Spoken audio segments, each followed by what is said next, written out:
guess I'm still trying to understand then perhaps why, as we become more spiritually aware, we avoid. There's no avoidance. There is not a trace of avoidance. So there's no avoiding at all. You become what it is, and by natural processes, you transcend what it is. By opening to the greater, the whole, the total reality, the total condition, you transcend the limitations and barriers of less enlightened beings, and thus of ignorance.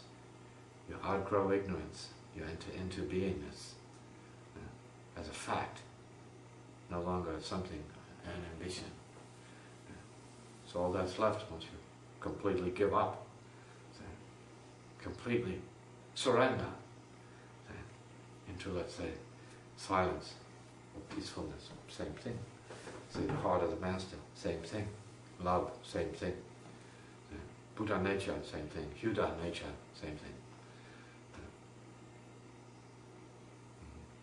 Compassion, same thing. Skillful means, whatever you want to call it, same thing. Reality. No reality. True reality. May the blessings be you. You.